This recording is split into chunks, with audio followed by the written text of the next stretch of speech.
Hi everyone, and Chag Sameach. I thought today I would, in preparation for Pesach, teach you a little piece of Talmud that I taught to one of my classes earlier, I guess last week, and which is sitting, I think, very much with me this particular year as we go into Pesach.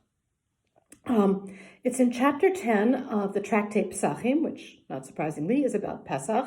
And this whole chapter is about the Seder as we know it today. And it's really, the Mishnah of this chapter is the first literary example we have of the Seder as we know it, probably as the rabbis are creating it. And the particular Mishnah to which this segment of Gemara is commentary is about the questions, what we now know as the four questions.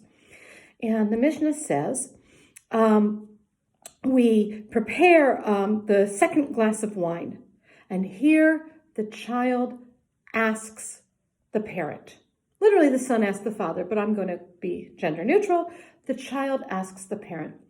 And the commentators note that it's the very fact that we have a second cup before we have the meal.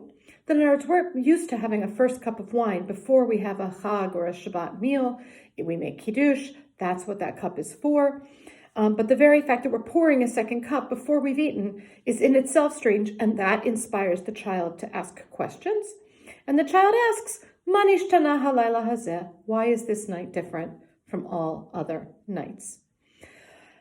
This is then followed by a series of four questions, not exactly identical to the four questions we asked today, which is a drash for another time.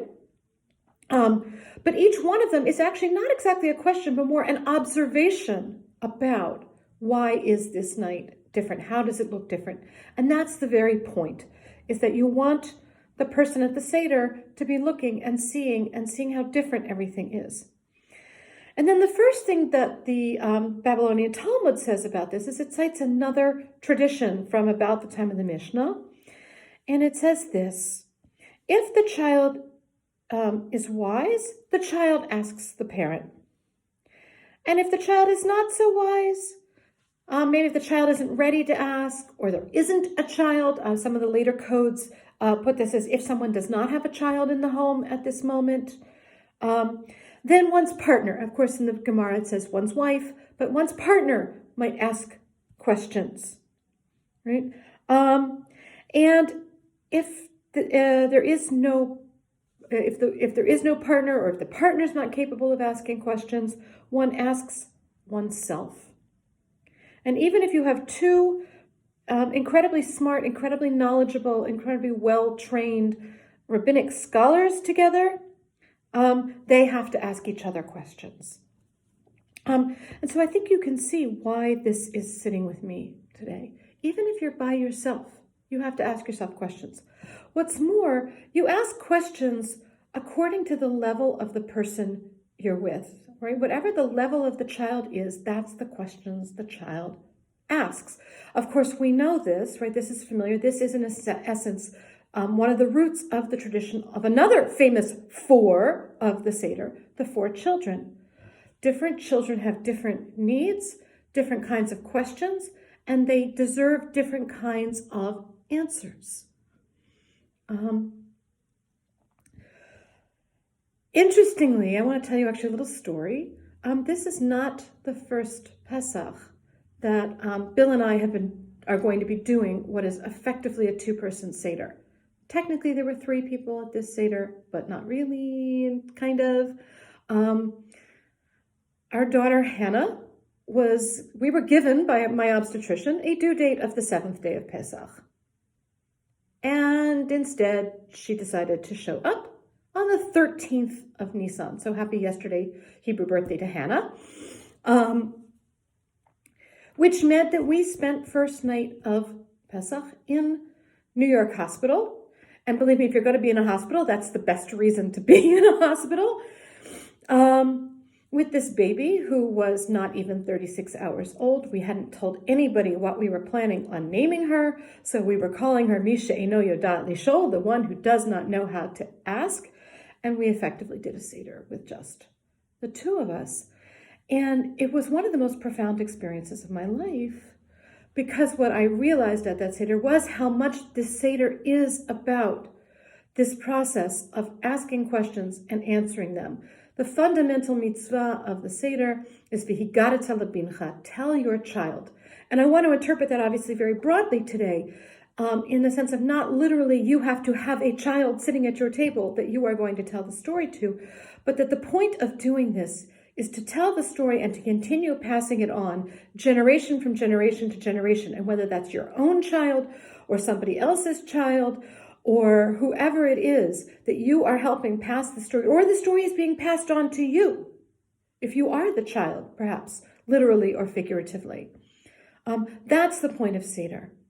And as this text reminds us, we have to do it where we are and where the person we are talking to is. What their level is, that is what you have to do.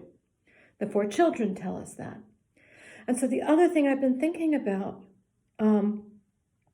is, in particular, one of those children, the one we call the Rasha, the wicked child, or the bad child. And this is a very, very interesting, I think, an ambivalent figure, because on the one hand, this person asks a question that seems to suggest that in some way he or she is not associating him or herself with the community fully, and they get rebuked for that. And yet, if you stop and you think about it, that child, in order to even be able to ask the question, that child must be at the Seder. That child must be there to ask the question, to get that rebuke. And we don't throw them out of the Seder. We rebuke them. We tell them this is not, there are better ways to ask your question. But they're there. And so the last thing I'm kind of thinking about this year in terms of all of this, in terms of sitting with, you might even have to ask questions of yourself if you are alone for Seder. We all have a lot of questions this year. Probably more than usual. And probably harder questions than usual. We have difficult questions about how God operates in the world, such that something like what's been going on lately can happen. We have questions about how God allows free will to human beings so that sometimes they make very, very good decisions and sometimes they make very, very awful and harmful decisions, and people are hurt and die because of those decisions or lack of decisions. We're sitting a lot with that. We may be feeling very much like maybe not quite wicked children, but certainly questioning children, disturbed children, bothered children, children who are not comfortable with what is going on right now and with what we're being asked to do. And so the last thing I want to say is, according to the wisdom of the child, that's what the father does. That's what the parent does. And we're going to read that figuratively this year. According to whatever questions you have, our ultimate parent will hear those questions and will respond to us according to the questions. Don't be afraid to ask yourself questions this year. Don't be afraid to ask hard questions this year. Our ultimate parent can handle them and will respond to us where we are and where we need to be. Chag Sameach.